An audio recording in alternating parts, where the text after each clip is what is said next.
Hello everyone, my name is William Coker. I am studying computer science and mechanical engineering at Abilene Christian University, and I'm here today to talk about some research I did over the summer with Abilene Christian University's Atom Smashers group. So firstly, I'd like to talk a little bit about some background about where my research comes from. So firstly, there's still a little bit we don't understand about particle physics. Might be, I don't know. And so one area that we would like to further our understanding in is whenever we take particles and put them in an accelerator, collide them at high speeds, they fragment into multiple other high energy particles in a process and object we like to call jets. We can use jet measurements to get a better understanding of how this fragmentation process works. And we'd like to apply this understanding to a few areas. One of them is spin. Now, spin is not necessarily like a basketball spinning on a finger. It's sort of this intrinsic angular momentum that all particles have.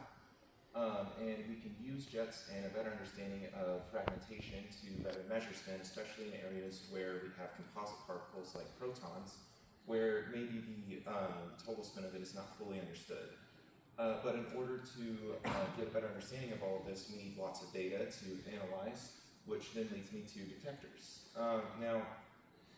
While we've made massive strides in how our detectors work nowadays, they're still not quite perfect, and in our case, our detectors are usually off by random amounts, making our analysis quite a bit more difficult.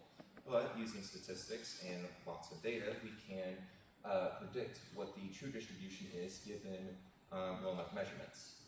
Now, there have been quite a few methods for doing these unfoldings, as we call them, over the years. We used to do them by hand in a pretty tedious process, but then when computers got better, we started to use, we moved those calculations there, and then we started to use AI, namely iterative Bayesian unfolding.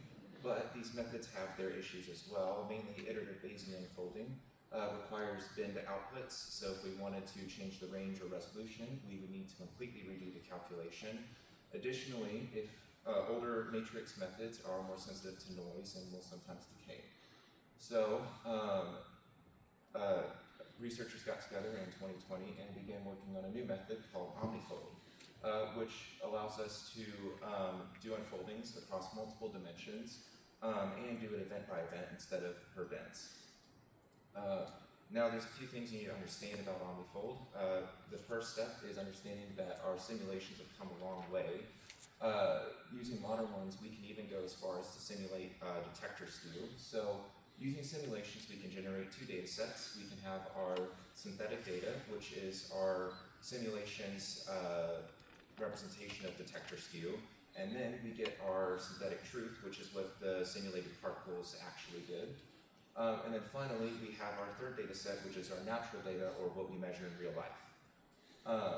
Then the next step to understanding Omnifold is understanding classifier neural networks. Essentially, they are algorithms that learn to differentiate two data sets. So you give it, for example, a synthetic data set and a natural data set, and it'll tell you which, if you give it an event, it'll tell you which data set it belongs to. Now, the way Omnifold works is it uses a two-step process. In the first step, it initializes a classifier network and has it learn to differentiate our synthetic data from our natural data set. Then, we initialize a set of weights and we iteratively reweight them, applying them to one of the data sets until our classifier can no longer differentiate between the two. Then we do this another time for our synthetic data and our synthetic truth. This gives us two conversion sets of weights that allow us to predict what the natural truth is. However, Omnifold itself is not a perfect process, and because it's an AI algorithm, and all AI algorithms are fundamentally optimization-based, if we give it a steeply falling spectra, like I've shown here, then it will correctly unfold the top distribution, or the high-density areas, but it will ignore the low-density areas. So, Simon Browning, Dr. Drachenberg, and Dr. Atchison from ACU began to work on this problem, and we started by making some testing data sets using Monte Carlo simulations that roughly fit real star data sets. Then Simon came up with a new approach to fix this issue with Omnifold, where he essentially adds a set of pre-training weights on top of the normal Omnifold process. The idea here is if Omnifold doesn't really care about the low density regions, then we can make the events there value more per event than the events in our high density regions. Essentially telling Omnifold to care about the whole distribution more equally. In short, his results worked. These are plots from his work a few years ago. And while it did work, he achieved his results using a hand-tweaked function. And so his results will only really work properly for this one data set.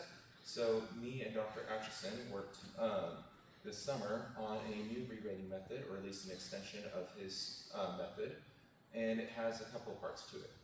So the first part is we're actually going to almost steal the first part of Omnifold, where we use a classifier network, and instead of comparing our actual data distributions, we create a fake distribution or a fake data set that is just a flat one. And then we perform the Omnifold, or at least step one of the Omnifold process, where we create a classifier network and another set of weights, and we reweight our data sets until they are completely flat, like they're comparing distribution. And then to test and make sure that then we would take these weights, apply them before we run Omnifold. But then to make sure that our method is pretty stable, we would vary our synthetic distributions, basically shifting it up and down and giving Omnifold more difficult unfoldings to do. And then to account for any noise, we decided to fit our results to a spline before sending them to Omnifold.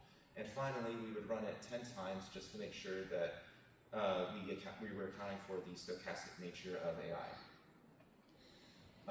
So in short, our methods do show some promise. So on here, I've plotted 3 different points using a analysis software I wrote this summer.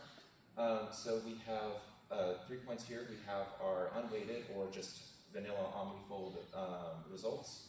Then we have, those are in blue. And then we have Simon's results in red. And we have our new method results in green. And so the standard deviation bars here indicate noise over 10 Omnifold iterations. So as you can see here, our new method performs quite a bit better than the old Omnifold, or unweighted Omnifold did, especially on this highly skewed data set over here. But our method didn't perform, or wasn't far more accurate as we were expecting it to be when we compared it against Simon's results, but it was more consistent. So we still have some work we want to do, but we are pretty happy with our preliminary results. And a few things we want to do is we would like to compare it against iterative Bayesian unfolding. We'd also like to test against multiple natural distributions. And then we would also like to apply it to some real-world data sets instead of our testing ones, maybe potentially comparing to past Omnifold unfoldings to see how precise and accurate our method is. Lastly, I'd like to thank Abilene Christian University for giving me the opportunity to do this research as a freshman, as well as the American Physics Society and Department of Nuclear Physics for letting me present to y'all today. I'd also like to give a special thanks to Simon Browning, Dr. Drachtenberg, and Dr. Atchison for their previous work and support on this project, as well as the U.S. Department of Energy. Thank you.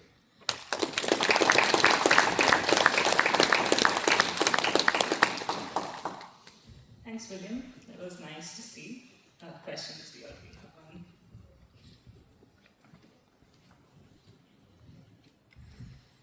Hi, thank you. So, personally, I'm using the iterative Bayesian unfolding method, so this was awesome to see an improvement in that realm. I just wanted to ask a couple clarifying questions. So what is the event generator that you're using for this study? So the event generator, we had some Monte Carlo distributions that we used some hand-tweaked functions to roughly fit some real star data sets. Is that what you were referring to? I mean, like we're using Pythia, I'm going to answer him about. Sure. We're not using like the full Pythia or anything. Okay. We've created our own Monte Carlo to do quick testing Okay. before we move to the next step, a more realistic simulations. Great. I'd like to talk about that more. Yeah, sure. Any other questions